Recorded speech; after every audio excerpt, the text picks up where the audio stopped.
Let's now do the good, the bad, and the ugly of email. The good, the bad, and the ugly. So I'm sure we have all gone to our mailbox in reality and seen it stuffed to the brim. I mean, just packed in there with letters, bills. Now, let's just be honest. Let's just be honest.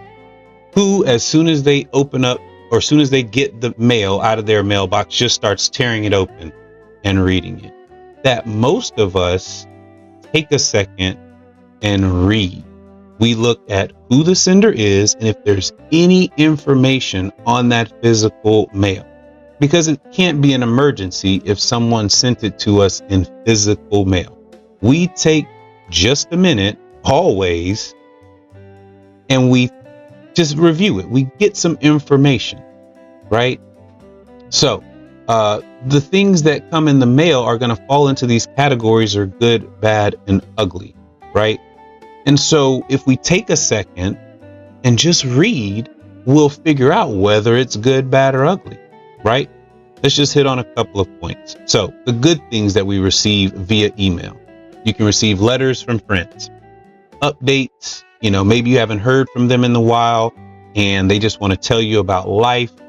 They might send you a nice long email, right? You may get a holiday card, right? Somebody might send you a card, a greeting for a holiday. That might be in an email.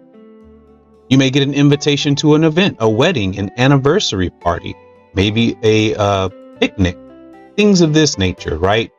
Lots of invitations go out via email. It's a quick way for people to get their RSVPs in an organized way. Maybe you have a magazine subscription and they'll notify you that the latest issue of a magazine is coming to you in a physical way, but they'll let you know in an email that it's on the way. Or maybe you get it digitally. They'll give you a link in that email to find it. And of course, our favorite and least favorite thing in the world, bills. If you've got a bill, that means that you are able to enjoy some sort of modern convenience that unfortunately they are charging you for. But hey, it's nice to have electricity and air conditioning and things like that, right? So unfortunately, we have to pay for it. But the good news is we had some convenience as a result. So all the things that we do via physical mail, we can do via email. Those good things. Okay, you can't receive a package via email, but all those other really good things that we do, we can do via email. What about the bad? What about the bad? We all know what the bad is. Every time you go to your physical mailbox, there's some junk mail, right? Inevitably, there's always some junk mail, right? With that being the case, because there's going to be junk mail, right? You probably are asking yourself, how in the world did this person get my home address?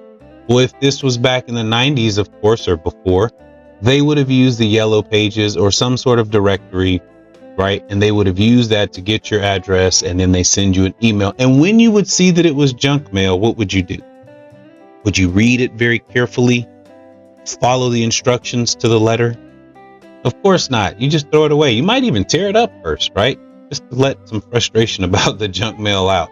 But you certainly weren't going to follow the instructions. And the same thing happens with email, right? You're going to get junk email. Let's take a moment and just pivot back to our email for just a moment. And what we want to do is look at our inbox. So yesterday, we talked about the fact that there are certain cues on websites and apps to let us know, hey, we're trying to let you know that there's more information than we can put on the screen. You may not remember the term for that, and that's okay. One of the cues is the kebab. So it's going to be 3 dots horizontally or vertically, right? Yesterday, we saw a vertical option. This time we see a horizontal option. You'll also see at the top right there's the 9 dot. The 9 dots are very similar to the kebab, right? It's going in multiple directions. But you see there's functionality that's hidden behind those dots. So here you notice when I hover over it, well, you can't see it actually, but it says more, right? It'll pop up the word more. So when we click on more, you'll notice that it has a special place for the spam, which they also call junk mail. Now, thankfully, there's nothing in there, but usually our email has a filter that will send emails that we did not request, that it recognizes as junk mail. It just puts it in that folder for us, and usually we won't even see it. We never even have to interact with the junk mail. However, there are occasions when it'll slip through and it will land in what we call our primary or our main inbox. That does happen. So even though there's that functionality where it takes it to the spam folder, it's true. The reality is it's not perfect. Sometimes this junk mail is going to land right there. But there's other kinds of, it's adjacent to junk mail. It's not exactly junk mail, but it's adjacent to it. Here's some examples. Offers. So let's say you've signed up with a certain company and they'll have offer emails that they place, that they'll send to you. It will land right here. Maybe it'll be a discount code or things of that nature, a brief promotion. There's also in some emails a promotion tab. You also have social.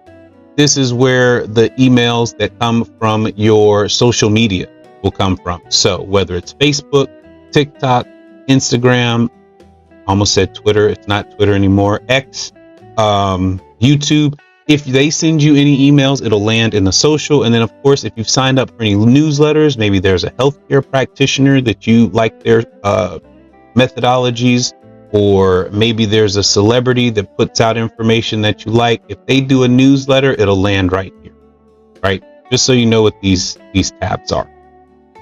And they may look different on the email that you use, but that's the general activity. So you may be wondering, how in the world? I understand back in the day they would use the yellow pages, right, or the white pages to get your information.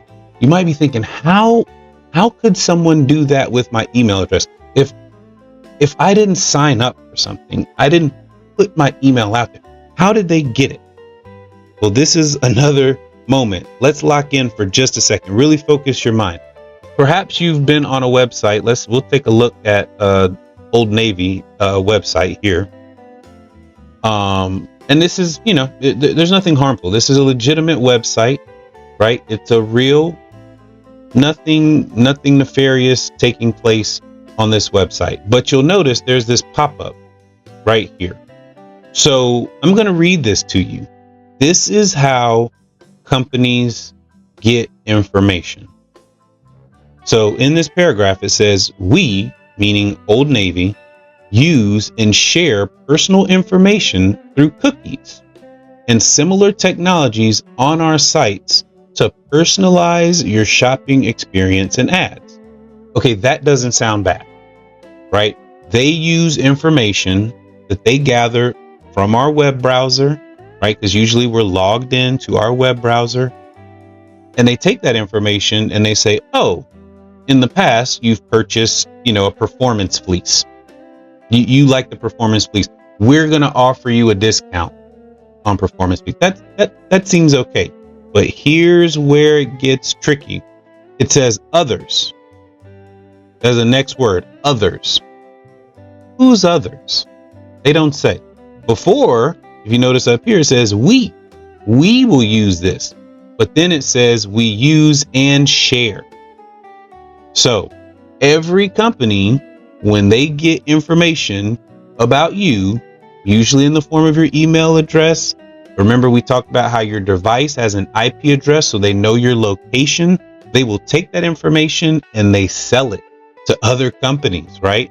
So it says that the companies they sell it to, quote unquote, others, may use this information for their own marketing and business purposes, right? So that's how you end up getting junk mail, is companies collect a little information about you, nothing harmful, but they use it. So it says, if you don't want to be a part of that, you notice it says you can click your privacy choices and you just unselect. Don't share my stuff with anyone, right? Problem solved. That's the way to do that. If that was confusing, don't worry. Go back, watch that part again. because it's really important to know that is how it happens. No one's hacking you, right? That's not what's happening. It's when we go to websites, they collect something called cookies, which is just little bits of information about you as the person on the website, and then they can sell that. And that's how you end up getting the junk mail.